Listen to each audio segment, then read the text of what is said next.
During the water crisis, I was 9 months pregnant. I was having contractions, and I had to travel an hour just to get water to wash myself. Sometimes there's moments in life where time just slows down and you think like, wow, what happened that day? In 2014, Lake Erie, Toledo area had a complete shutdown of their water system for 3 days. There was a bloom of cyanobacteria that released toxins, and it reached the intake well. And I'll never forget that sight of trucks, FEMA trucks, from the National Guard at different high schools. Couldn't drink it, couldn't touch it, couldn't shower with it. All the produce was thrown out in the grocery stores, restaurants were shut down. It was because of severe algae blooms caused by big agriculture and several other factors. And for them to say, well, it's been more severe in the past, it just didn't affect the drinking water, it didn't get to the intake well. So, as if that was okay, what about the ecosystem as a whole? Year after year after year, you hear people making promises. We're gonna do this, we're gonna do that, but nothing ever happens. And clean water is something that everybody should have access to. Our bodies are made up mostly of water. Like, how vulnerable are we that we're not ready for losing our water? And nothing came out of it.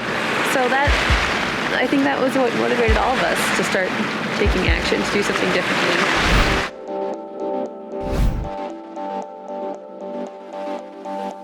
Currently, in the United States, we look at nature as property. And like I said, it's property to be exploited for profit. And what Rights of Nature does is it changes that. We look at nature as a living entity that has rights, because a healthy environment obviously is what we need. So if nature is healthy, we can become healthy. Lake Erie has the right to live, and we have the right to enforce that and protect it. It's a living, breathing, entity that thousands and thousands of animals and plants and, all species survive on. If it weren't there, it would be catastrophic. Right now, we don't have the legal standing to step in on a lot of the concerns we have with water quality. So our way of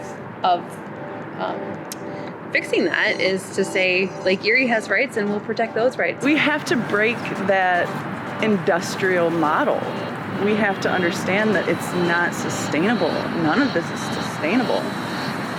And when we're dead and gone, nature's going to be left. And what are we going to leave for our kids? A group of activists from Toledo saying, this is what we want, this is what we need. A ragtag group of activists and a bunch of people that care about our community and our community's most valuable resource. So we helped them work with the language, figured out what they wanted to do, what they thought would help protect their community and the lake, and then they circulated petitions for 2 years. Gathered the signatures, pounded the pavement, talked to people, and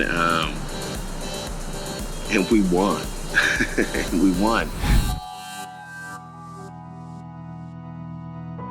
And what's interesting, we all know, I think that there's, lots of money being poured into our electoral system, and the opposition spent $305,000 to defeat the Lake Erie Bill of Rights, and the group spent $5,887, and they actually won.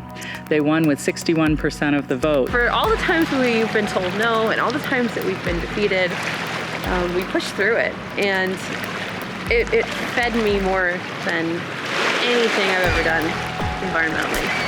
When I get frustrated with the political process and with the political system, that's something that I will always hold deep in my heart, is that true democracy wins out, can win out when it's given the opportunity. The system is probably going to shut it down, and it's not going to stay very long on the law books in Toledo, Ohio. But what they want people to know from their effort is that others around the country and in other states should not look at that as a defeat in any way, because what they've done is shown people a different path. It's not just Toledo. It's reservations. It's Florida. It's the Salish Sea. It's not just you. And once you break out of that bubble, you cry a little bit because it's so overwhelming, and then you get to work. They can't take away the point that our community made, that we care about our lake. We care about our most valuable resource. We care about our water. So I think that would be my greatest hope, that somebody would look at what we've done here and say, I want to do that too, and use our model and build off of the work that we've done.